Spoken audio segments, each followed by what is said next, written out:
Good afternoon to the residents of Midvaal. I'm Bongani Baloyi, the Executive Mayor. It's good to be talking to you today. And firstly, I must really share my sincere appreciation and gratitude for many of you residents of Midvaal who have listened to government and stayed at home and isolate with your families. Many of you have demonstrated what it is to be a Midvaal resident. And this is a typical resident of Midvaal. When they are called to duty, they respond and assist their government. I must really appreciate all of you who have actually risen to the task that we have faced ahead. COVID-19 has been a clear demonstration of what we need to do as a country, as a government, as community, as business to work together to forge a partnership which will ensure that those who are vulnerable in our society are taken care of. And I've seen many of you in Midvaal who have donated many of your perishable food items to various outlets which have reached those who need it the most. And I must really appreciate all of you for doing that. But what I want to share with you today is one of the things that keeps me up at night. As I consider the implications of COVID-19, one of the things that comes to my mind importantly is two things in the main, which is our two trading services.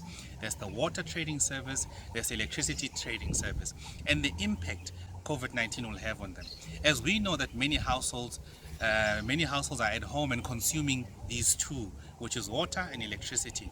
And some of the households are pushed below the poverty line, meaning they will not be able to pay for their consumption of water and electricity. And what makes it even worse is that the industry has been shut down for the past 30 days.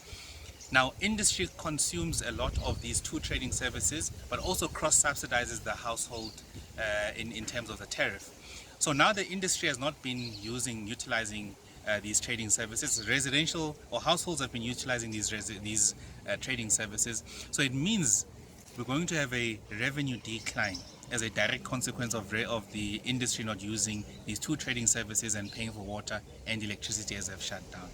So it means there's a greater reliance placed on our residents to pay for their water consumption and electricity consumption.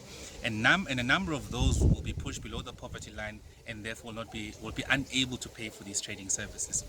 This challenge requires an innovative way of trying to deal with it. It requires efficiencies in the system, but also requires a new type of thinking to deal with the new reality we face. I want to share with you some of the things we are considering. It was just important for me as your mayor to share with you some of the implications. I know many of you want to know what are we going to do about them. If you want to know what we're going to do about them, look out for my next video next week where I will articulate what the next step will be. I'm looking forward to seeing you. Please continue observing the lockdown regulations. I'll see you next week.